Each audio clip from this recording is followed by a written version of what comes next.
तो हमने जो पिछली बार किया उसको मैं फिर से एक बार दोहरा दूं कि अगर हमारे पास कुछ चार्ज डिस्ट्रीब्यूशन दिए हुए हों जिसके कारण से कि हम कोई एक इक्विपोटेंशियल सरफेस चुन सकें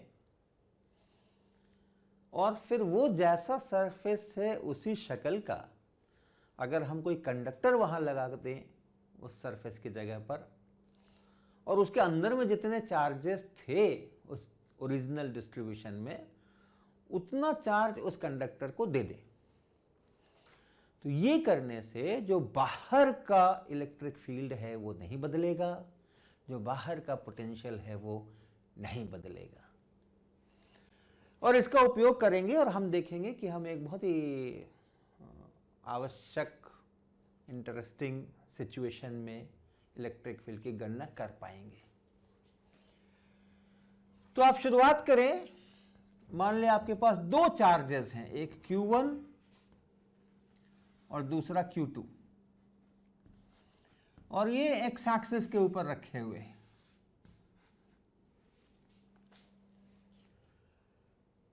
इसको आप ओरिजिन कहें, x बराबर 0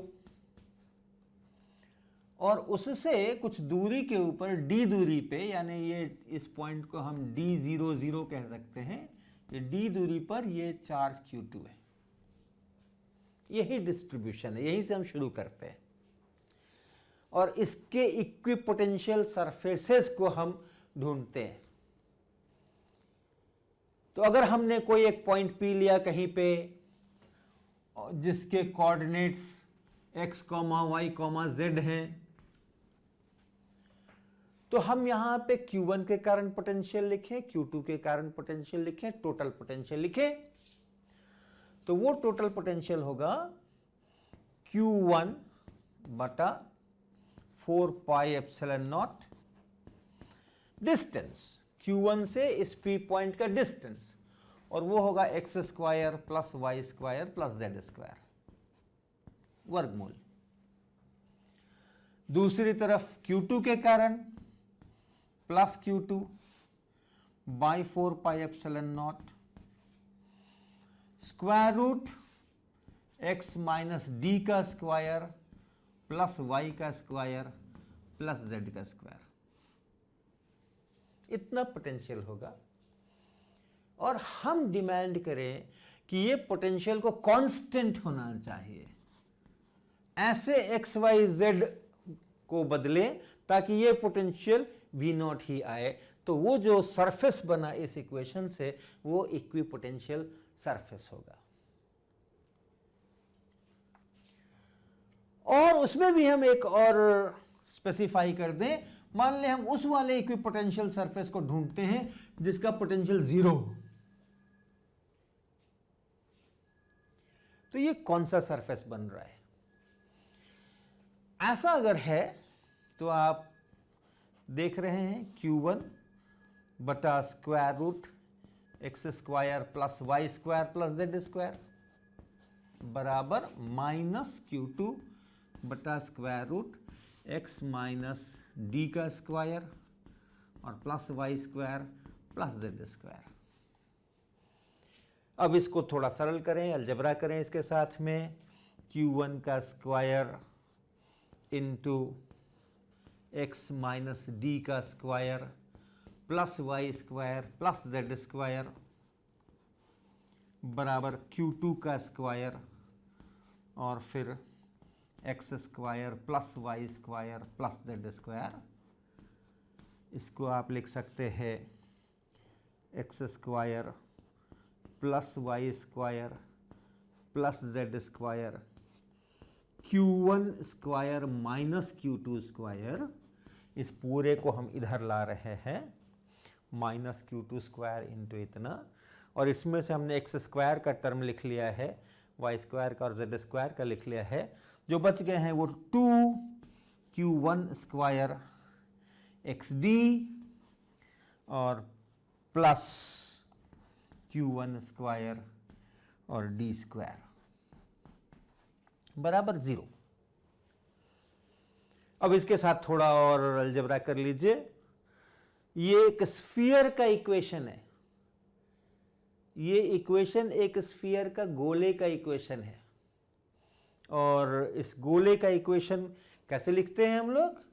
standard x minus A square plus Y minus B square plus Z minus C square, ऐसा बराबर आर स्क्वायर। इसका जो केंद्र होता है वो केंद्र ए बी सी पर होता है, और जो त्रिज्या होती है रेडियस वो आर। ये स्टैंडर्ड है। इसके साथ आप इसकी तुलना कर लें और देखें कि इसका केंद्र कहाँ पर है, इसका रेडियस कितना है। तो वो थोड़ा सा अलजेब्रा आप करें और मैं आपको उसके परिणाम लिख देता हूँ। इसके केंद्र के मैं सेंटर के कोऑर्डिनेट्स लिखूंगा और इसका रेडियस लिखूंगा। तो इसका जो सेंटर है वो यहाँ कहीं पर सेंटर होगा इसका, और कुछ त्रिज्या होगी।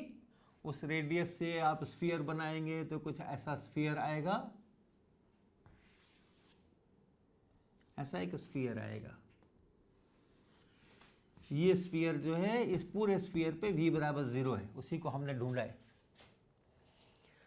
और इसका जो सेंटर का डिस्टेंस है, ये जो सेंटर है इसका जो कोऑर्डिनेट आएगा x कोऑर्डिनेट, उसको हम s लिखेंगे यहाँ पे s0 0, अर्थात इस पहले चार्ज से इस सेंटर तक की दूरी ये s है। और ये s बराबर बनेगा q1 स्क्वायर d और बटा q1 square minus q2 square. और जो इसका रेडियस है, इसका रेडियस बनेगा q1 q2 d बटा q1 square minus q2 square. और अगर आप केंद्र से इस q2 की दूरी को देखें और इस दूरी को b बोलें, तो b का मतलब है s माइनस डी।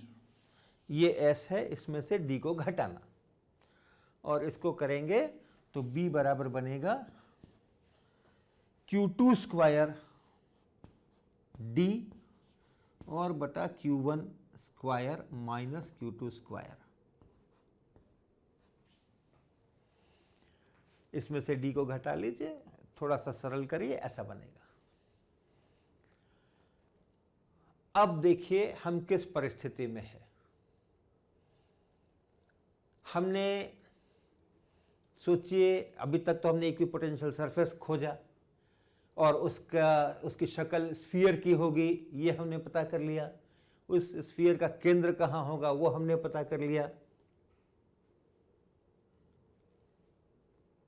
और अब इसमें से हम Q1 Q2 के बीच क्या रिलेशन है, हम इस B का इस्तेमाल करना चाहते हैं, इस S का इस्तेमाल करना चाहते हैं, इस R का इस्तेमाल करना चाहते हैं और इस Q1 का इस्तेमाल करना चाहते हैं। D को पहले तो हटा लीजिए, एलिमिनेट कर दीजिए D को, यहां से तो भाग लगा दीजिए, इसमें इससे भाग लगा दीजिए, D एलिमिनेट हो जाएगा। क्या बनेगा? S बटा R बराबर, S बटा R बराबर, ये नीचे का कट जाएगा। यहाँ Q1 स्क्वायर है, यहाँ Q1 Q2 है, अर्थात Q1 बाई Q2। इस R के आगे हमें यहां एक माइनस लगाना चाहिए क्या? क्योंकि अगर पोटेंशियल को 0 होना है तो दोनों चार्जेस तो पॉजिटिव नहीं हो सकते, एक को पॉजिटिव एक को नेगेटिव होना होगा। Q1 को आप पॉजिटिव करें तो Q2 को नेगेटिव होना होगा। क्योंकि हमने स्क्वायर्स करके इक्वेशंस लिखे थे, इसलिए वो पॉजिटिव और नेगेटिव वहां पर वो इंफॉर्मेशन लॉस्ट हो गई। लेकिन हमें वही वाले रूट्स लेने हैं जिसमें कि Q1 और Q2 के साइन अलग हों। तो रेडियस तो पॉजिटिव है, Q1 Q2 ये अगर नेगेटिव बनेगा तो एक और माइनस लगाएंगे तभी R पॉजिटिव बनेगा। तो ये माइनस यहाँ रहने दें और इसलिए यहाँ भी माइनस रहने दें। तो इससे पता चला Q2 बराबर minus R by S into Q1। एक, अभी इनकी क्या महत्ताएं हैं वो हम बात करेंगे अभी। और दूसरा Q2 का हमें पता चल गया है। अब इस B को देखें।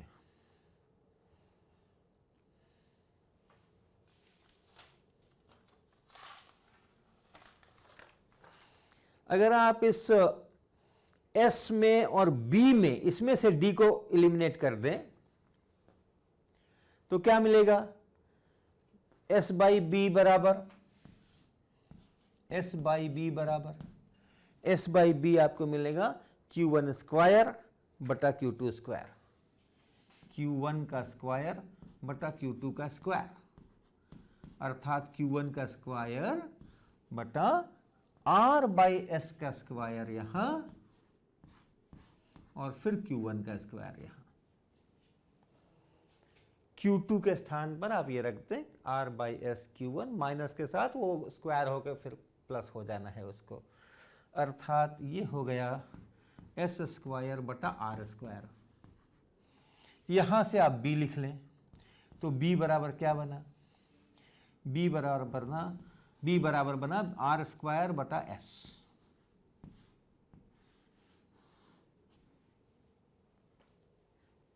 अब मैं पूरी इस जो कुछ अभी तक मैंने किया है उस जानकारी को इस्तेमाल करके एक नए रूप में इस ज्योमेट्री को प्रेजेंट कर रहा हूं। शुरुआत कर रहे हैं हम कि हमारे पास में एक पॉइंट C है, उस C को केंद्र बना करके R रेडियस का, कैपिटल R रेडियस का हमने एक स्फेरिकल सरफेस बनाया और उस सेंटर से S दूरी के ऊपर हमने एक Q1 चार्ज रखा, जहां S जो है वो कुछ हमने चूज किया, रेडियस हम पहले ही चूज कर चुके हैं।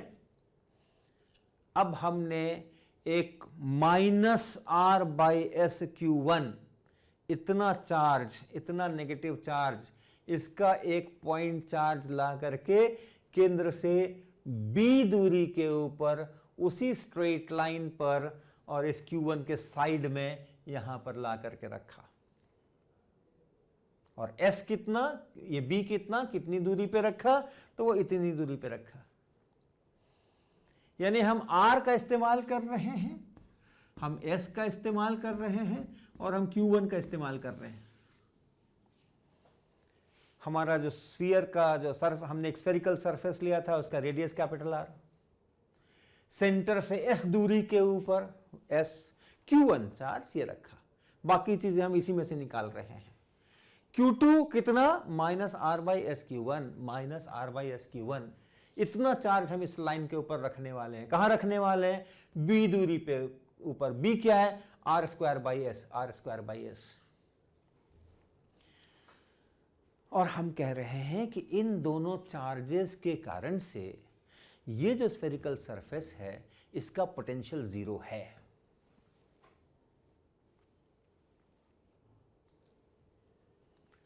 अब हमने एक कंडक्टिंग स्फीयर बनाया जिसका रेडियस इस कैपिटल R के बराबर है और उसको ला करके यहां रख दिया। और ये जो Q2 चार्ज था minus R by S Q1, इतना चार्ज उस स्फीयर के ऊपर, कंडक्टिंग स्फीयर के ऊपर डाल दिया। अब वो कैसा डिस्ट्रीब्यूट करेगा पता नहीं, वो जैसा भी डिस्ट्रीब्यूट करे, बाहर का फील्ड हमने परिवर्तित नहीं किया। ऐसा करने से बाहर का फील्ड परिवर्तित नहीं हुआ। तो हमने क्या प्रॉब्लम सॉल्व कर दिया? बाहर का फील्ड तो मुझे पता है, शुरू में क्या फील्ड था, यहां पे Q1 है, यहां पे Q2 है, दो ही पॉइंट चार्जेस हैं, तो उनके कारण सब जगह फील्ड मुझे पता है, बाहर भीतर हर फील्ड पता है। जब हमने कंडक्टिंग स्फीयर लाया तो बाहर का फील्ड नहीं बदला, जो हमें ऑलरेडी पता था उतना ही है, तो यानी फील्ड यहां पता है। अंदर का फील्ड 0 हो गया, कंडक्टर ले आए तो अंदर का फील्ड 0 हो गया। और वो minus are by S Q1 उतना चार्ज उसके ऊपर पता नहीं कैसे फैला। तो हमने एक प्रॉब्लम सॉल्व की है, और वो प्रॉब्लम क्या है अब उसको फिर से मैं बताता हूं। तो अगर हमने ये पॉइंट कोई पी लिया और इस पॉइंट पर कितना पोटेंशियल लेते हैं, कितना पोटेंशियल है इस पॉइंट पे, तो हमें पता है वो कितना पोटेंशियल है। ये यहां से इसकी दूरी कितनी है, कुछ d1 है, यहां से उसकी कितनी दूरी है, कुछ d2 है, और हमें पता है कि जो पोटेंशियल है उस पॉइंट पर, पी पॉइंट पर, वो है Q1/4πε0 d1 और फिर प्लस Q2 या Q into r by s, हम यहाँ से लिख सकते हैं उसको प्लस Q2/4πε0 d2। ये इतना यहाँ पर पोटेंशियल है। हमें पता है कि हर पॉइंट्स के लिए, इस सरफेस के बाहर के हर पॉइंट के लिए हमें पोटेंशियल का मालूम है। पोटेंशियल मालूम है तो फील्ड भी मालूम है। अब हम क्या कहते हैं कि मेरे पास ये Q2 नहीं था, मेरे पास ये मेटल का स्फेरिकल कंडक्टर था। मेरे पास ये मेटल का स्फेरिकल कंडक्टर था आर रेडियस का, और इसको मैंने Q2 चार्ज दिया था। इस मेटल के कंडक्टर के ऊपर मैंने ये Q2 चार्ज रख दिया था minus Q1 are by S. और ये कैसे फैला, क्या फैला पता नहीं। अब मेरे पास वो पॉइंट चार्ज Q2 नहीं है, मेरे पास सिर्फ बाहर में एक चार्ज Q1 है और यहां एक मेटल का गोला है। अर्थात मेरा इलेक्ट्रोस्टैटिक प्रॉब्लम है कि एक कंडक्टिंग स्फीयर जिसका रेडियस r हो, उसके सेंटर से और s दूरी के ऊपर एक पॉइंट चार्ज Q1 रखा हो, और उस स्फीयर को minus Q1 into r by s charge उसके ऊपर डाल दिया गया हो, तो बाहर में इलेक्ट्रिक फील्ड कितना होगा, तो इतना होगा, पोटेंशियल इतना होगा। यहां से इलेक्ट्रिक फील्ड पता चलेगा, मालूम हो गया। एक कंडक्टिंग स्फीयर के सामने एक पॉइंट चार्ज रखा हो और कंडक्टिंग स्फीयर को कुछ खास चार्ज दिया गया, वो अपना फैल गया उसके सरफेस के ऊपर। बाहर में क्या इलेक्ट्रिक फील्ड है हमें पता है, बाहर में क्या पोटेंशियल है हमें पता है, इस सरफेस पे कितना चार्ज है, किस जगह पे कितना चार्ज है अभी तुरंत पता नहीं है। टोटल चार्ज पता है, टोटल चार्ज इतना है।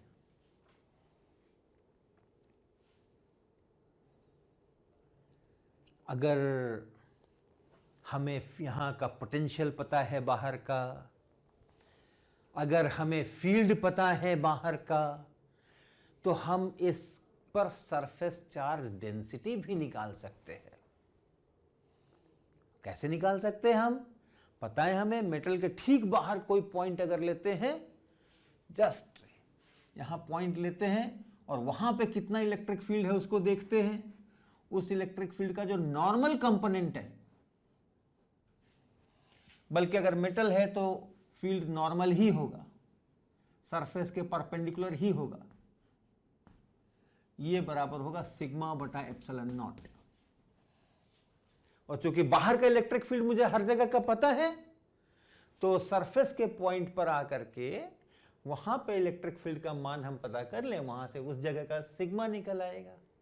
तो पूरा ये कैसे डिस्ट्रीब्यूट हुआ है ये भी हम बता सकते हैं, इलेक्ट्रिक फील्ड भी बता सकते हैं और ये भी बता सकते हैं।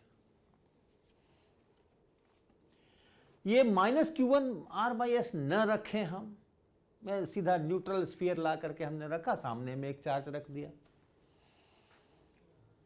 तब क्या कर सकते हैं। ये जो minus Q1 are by S है, ये एक विशेष प्रकार से इसके ऊपर बटा है, उसको आप कहें सिग्मा 1 आर।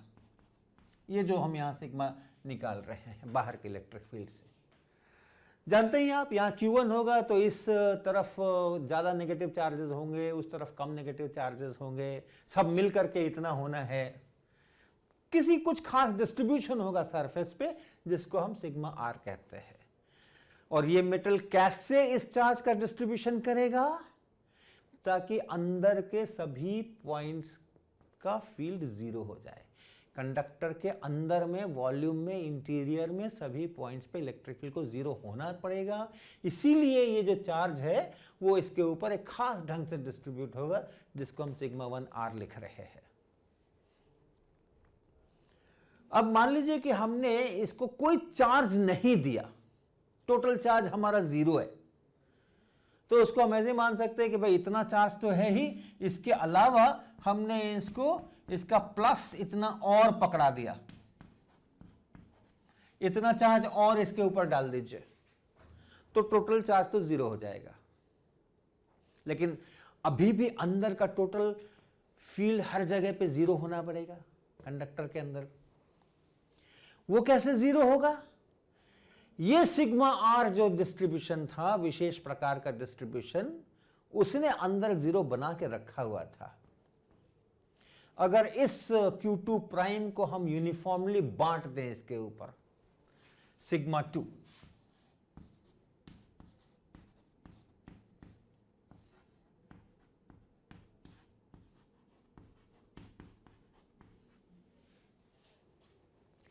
इस Q2 प्राइम, इस चार्ज को अगर यूनिफॉर्मली बांट दे पूरे सरफेस के ऊपर, तो उसके कारण भी अंदर में सभी जगह इलेक्ट्रिक फील्ड जीरो होगा। आप जानते हैं एक यूनिफॉर्म चार्ज डिस्ट्रीब्यूशन सरफेस पर अगर हो, स्फेरिकल सरफेस पे, तो अंदर में फील्ड जीरो होता है। तो अर्थात ये सिग्मा 1r और ये plus sigma 2r, surface charge density जो यहां से निकली थी वो वाली, प्लस इतनी और, अगर आप ऐसा सरफेस पे चार्ज को डिस्ट्रीब्यूट कर दें तो अंदर के हर पॉइंट पे फील्ड जीरो होना एंश्योर्ड, और टोटल चार्ज का भी जीरो होना एंश्योर्ड, क्योंकि हमने Q2 प्राइम जो लिया है वो इसी का उल्टा नेगेटिव लिया है। तो अगर आप न्यूट्रल स्फीयर लाओगे, अगर आपने जस्ट एक स्फीयर ला के रख दिया, उसको कोई चार्ज पकड़ाया नहीं, और सामने में एक Q1 रख दिया, तब यहां कैसा चार्ज का डिस्ट्रीब्यूशन होगा? तब यहां ऐसा चार्ज का डिस्ट्रीब्यूशन होगा कि ये वाला जो सिग्मा 1 लिखा था वो लिखिए, प्लस ये यूनिफॉर्म चार्ज और उसके ऊपर से सुपर इंपोज कर दीजिए। ये जो सिग्मा 1r लिखा था, इस पूरे का प्रभाव बाहर के लिए ऐसा ही था जैसा है कि एक सिंगल पॉइंट चार्ज यहां पे माइनस Q1r बाई एस, और ये यहां पे r स्क्वायर बाई एस दूरी पे, केंद्र से इतनी दूरी पे एक सिंगल पॉइंट चार्ज ये रख करके जो हमने ये लिखा था, ये पोटेंशियल लिखा था, तो ये सिग्मा 1 का पूरा प्रभाव जो है वो उतना ही है बाहर में जितना ये single minus Q1r by S का है। और जो ये सिग्मा 2 लिखा है, इसका प्रभाव अगर बाहर में देखना चाहते हैं तो ये तो यूनिफॉर्म सरफेस चार्ज डेंसिटी है, तो बाहर में इसका प्रभाव उतना ही होगा जैसा कि ये पूरा जो चार्ज है इसके करस्पॉन्डिंग, अर्थात ये Q2 प्राइम चार्ज जिसको आपने यूनिफॉर्मली बांटा था, एज इफ कि वो पूरा चार्ज एक पॉइंट चार्ज बन करके यहां केंद्र पर हो। तो बाहर का फील्ड लिखने के लिए सिग्मा 1 डिस्ट्रीब्यूशन के लिए यह चार्ज, और सिग्मा 2 डिस्ट्रीब्यूशन के लिए यहां केंद्र पर एक प्लस Q1r बाई एस इतना चार्ज रख दें, और इसमें ऐड हो जाएगा वो Q1r बाई एस चार्ज, या अर्थात माइनस Q2 इनफैक्ट, या Q1r बाई एस ही लिख लीजिए, बटा 4 पाई एप्सिलॉन नॉट d3। ये d3 यहां से इसका ये डिस्टेंस, ये d3,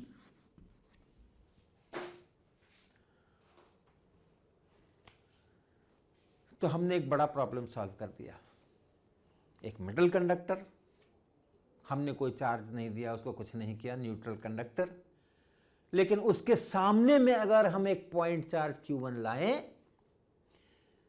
तो जो इंड्यूस्ड चार्जेस होंगे उनके कारण से टुगेदर विथ जो हमारा जिस चार्ज को हम लाए हैं बाहर में पॉइंट चार्ज को, वो कितना फील्ड बाहर बनेगा, कितना पोटेंशियल बाहर बनेगा, और इसके ऊपर ये इंड्यूस्ड सरफेस चार्ज डेंसिटी कितनी होगी।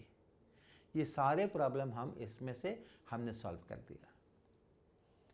ये जो पॉइंट चार्ज यहां पर हमने इक्विवेलेंट पॉइंट चार्ज लगाए हैं, मेटल के सरफेस पर जो चार्ज डिस्ट्रीब्यूट हुआ था उसके इक्विवेलेंट बाहर के लिए ये पॉइंट चार्जेस जो लगाए हैं, इस तरह के चार्जेस को हम लोग कहते हैं इमेज चार्जेस।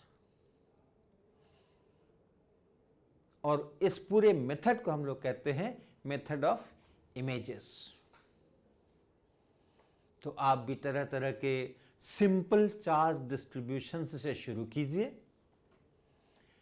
कोई एक रोचक सा इक्विपोटेंशियल सरफेस ढूंढिए और फिर कहिए कि अगर उस शक्ल का मेटल हो और उसके सामने में ये चार्जेस हों तो कितना इलेक्ट्रिक फील्ड बनेगा और कैसे वो मेटल के ऊपर डिस्ट्रीब्यूट होगा, हम निकाल सकते हैं। और आप उसमें से निकालिए अलग अलग ज्योमेट्री के लिए।